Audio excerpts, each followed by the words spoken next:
नमस्कार, स्वागत आप करें न्यूज 24 पर। मैं हूं प्रिंस लंबा। हरियाणा प्रदेश में जब तीसरी बार बीजेपी सत्ता में आई थी, हरियाणा में जब तीसरी बार बीजेपी की सरकार बनी थी, तो उस समय मुख्यमंत्री का पद संभालने वाले नायब सैनी ने यह ऐलान कर दिया था कि हरियाणा प्रदेश को भ्रष्टाचार मुक्त कर देंगे और हरियाणा प्रदेश में जो भी अधिकारी और या फिर कर्मचारी भ्रष्टाचार को बढ़ावा देने का काम करते हैं, अपराध को बढ़ावा देने का काम करते हैं, उनको छोड़ा नहीं जाएगा, उनको किसी भी सूरत में बख्शा नहीं जाएगा। लेकिन अब आए दिन हरियाणा प्रदेश के अंदर, हरियाणा सरकार के अंदर किसी ना किसी महकमे में, किसी ना किसी विभाग में कोई ना कोई गड़बड़ झाला या फिर घोटाला सामने आ ही जाता है। और अब एक बार फिर ऐसा ही एक घोटाला या फिर यूं कहें कि गड़बड़ झाला सामने आया है। गब्बर के नाम से जाने जाने वाले हरियाणा सरकार के मंत्री अनिल विज के महकमे से, अनिल विज के विभाग से। हालांकि वैसे तो अनिल विज के नाम का सरकारी अधिकारियों कर्मचारियों के अंदर, सरकारी महकमों के अंदर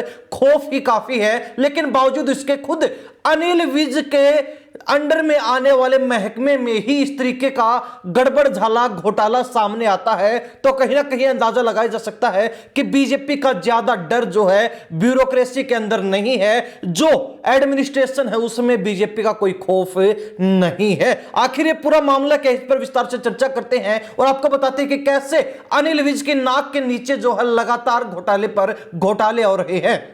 क्योंकि इससे पहले बिजली विभाग के अंदर भी इसी तरीके का एक गड़बड़ झाला देखने को मिला था और उससे पूर्व में भी कई विभागों के अंदर ऐसे ही घोटाले देखने को मिल चुके हैं। और अब जो है लेबर डिपार्टमेंट यानी कि श्रम विभाग के अंदर ऐसा ही एक गड़बड़ झाले का मामला सामने निकल कर आया है, जिसको खुद मंत्री अनिल विज ने पकड़ा और उसके ऊपर अब जांच भी बैठा दी है। अब अगर मामले पर विस्तार से चर्चा करें तो आपको बता दें कि यह मामला जो है श्रम विभाग से यानी कि लेबर डिपार्टमेंट से जुड़ा हुआ है, जो कि मंत्री अनिल विज के अंडर में आता है। उनके दिशा निर्देश से इस डिपार्टमेंट में काम चल रहे हैं। फिलहाल ये विभाग जो है उनके पास है। तो ऐसे में इस विभाग में आने वाले दो अफसरों ने 2 लाख से ज्यादा श्रमिकों के, लेबर्स के वेरिफिकेशन कर डाले, जिसके बाद से ही यह मामला पकड़ में आया और अब जो है मंत्री के निशाने पर यह मामला आ चुका है और मंत्री ने भी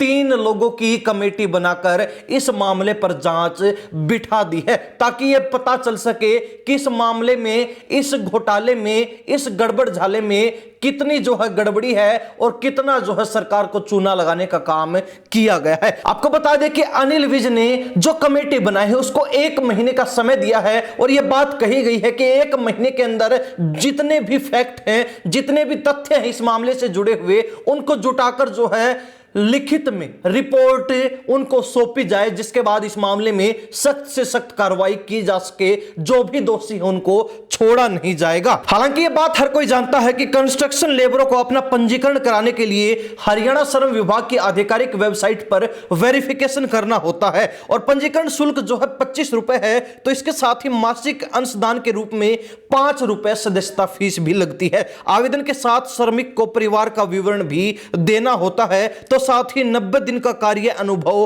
प्रमाण पत्र भी प्रस्तुत करना होता है। हरियाणा भवन एवं अन्य निर्माण श्रमिक कल्याण बोर्ड में पंजीकरण होना एक अनिवार्य शर्त है, यानी कि यह सबसे जरूरी एक शर्त सरकार के द्वारा रखी जाती है और इसी योजना में शामिल होने वाले लाभार्थी को सरकार की तरफ से निर्वाह भत्ता, शिक्षा भत्ता, पेंशन, ऋण और दुर्घटना बीमा योजना सहित कई सुविधाएं दी जाती हैं, मिलती हैं। अब खास बात यह है कि श्रम मंत्री अनिल विज ने सोमवार को जब कंस्ट्रक्शन लेबर बोर्ड की बैठक ली, उसी वक्त यह मामला सामने आया तो उनको जानकारी मिली कि 2 अफसर कंस्ट्रक्शन लेबरों के वेरिफिकेशन में गड़बड़ी कर रहे हैं, गड़बड़ झाला कर रहे हैं। उन्होंने नियमों को दरकिनार करते हुए 1.90 लाख यानी कि करीब 2 लाख लोगों का वेरिफिकेशन कर डाला है। और इस पर अनिल विज ने दोनों अफसरों का नाम पूछा तो उनको वो जानकारी, वो डिटेल्स दे दी गई। मंत्री ने पूछा कि दोनों ने कैसे ये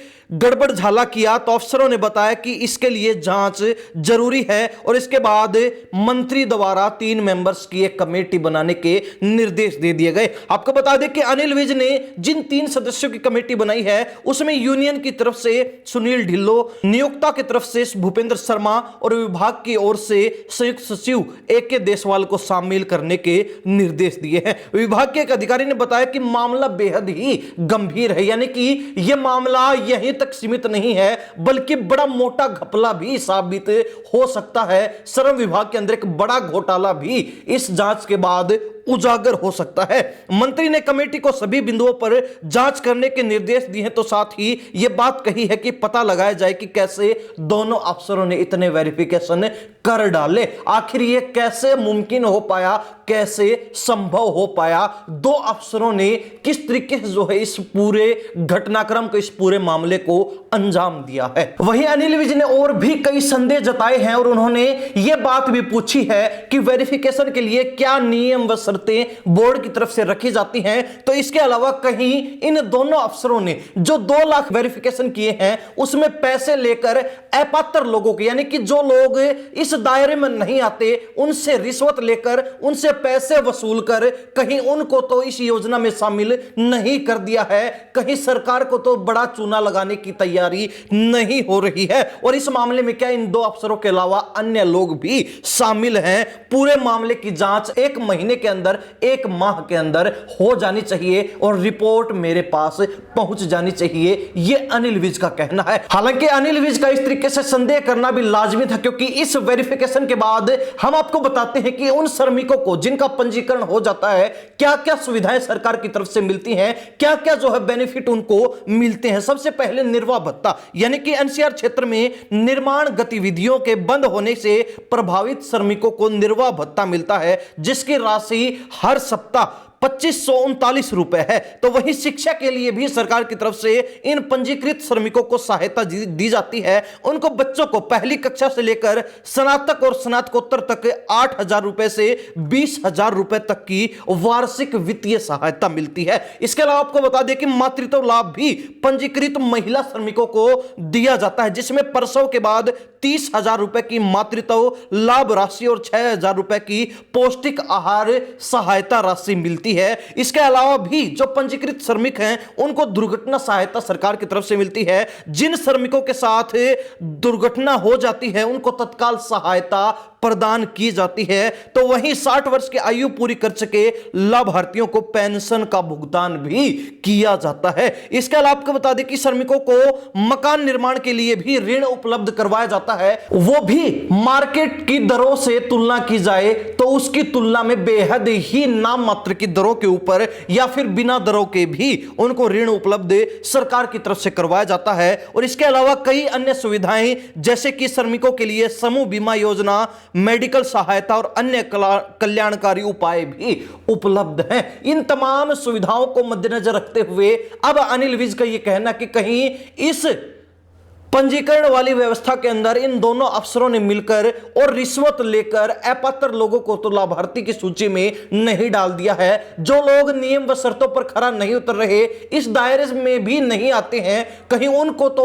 वेरिफिकेशन करके, वेरीफाई करके पंजीकृत श्रमिक नहीं बना दिया गया है। यह एक बड़ा सवाल है और अगर वास्तव में ही ऐसा पाया जाता है तो यह जो घोटाला है, यह जो गड़बड़ झाला है, वो एक बड़ा घोटाला साबित होने वाला है। इससे सरकार को बड़ी जो चपत लगने वाली है, बड़ा झटका लग सकता है और इसी को लेकर अब अनिल विज सचेत हो चुके हैं। खैर, ध्यान देने वाली बात यह है कि अनिल विज, जिनको कुछ समय पहले तक हरियाणा प्रदेश के अंदर, हरियाणा सरकार के अंदर सबसे खुखार नेताओं के रूप में, सबसे दबंग मंत्रियों के रूप में देखा जाता था, जिनके नाम का खौफ हर महकमे के अंदर, हर सरकारी अधिकारी और कर्मचारी के मन मस्तिष्क में, जहन में देखने को मिलता था कि कहीं गब्बर के हत्थे चढ़ गए तो उनका काम तमाम ना हो जाए, उनकी नौकरी का दी एंड ना हो जाए, कहीं अनिल विज उनकी नौकरी ना खा जाए अगर किसी गलत क्रियाकलाप में, गलत गतिविधि के अंदर वो शामिल पाए जाते हैं या फिर पकड़ लिए जाते हैं। लेकिन कहीं ना कहीं अब अनिल विज के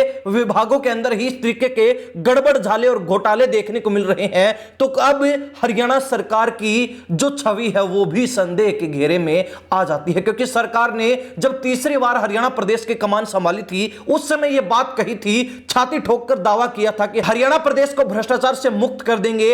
हरियाणा में जो प्रशासन है, जो एडमिनिस्ट्रेशन है वो बिल्कुल साफ सुथरा और अपनी जिम्मेवारियों के प्रति कृतज्ञ मिलेगा, लेकिन यहां पर विपरीत देखने को मिल रहा है। जो नेता सबसे दबंग माने जाते थे, जिन नेताओं का खौफ, जिन मंत्रियों का खौफ हर विभाग के अंदर देखने को मिलता था, अब उन्हीं मंत्री महोदय के विभागों के अंदर एक के बाद एक घोटाले सामने आ रहे हैं, गड़बड़ झाले सामने आ रहे हैं और अधिकारी उनसे कोई भी भय नहीं मान रहे हैं। अधिकारियों के मन में उनका कोई भी डर नहीं है। तो इसके पीछे क्या वजह हो सकती है? और लगातार हरियाणा सरकार के तीसरे कार्यकाल में अलग अलग विभागों के अंदर अलग अलग घोटाले और गड़बड़ झाले सामने आना क्या दर्शा रहा है? इसको लेकर हरियाणा प्रदेश की जनता की क्या राय है? कमेंट के माध्यम से जरूर लिख दीजिए। इन्हीं सब बातों के साथ हम प्रिंस लांबा, हरियाणा न्यूज 24। नमस्कार, जय हिंद।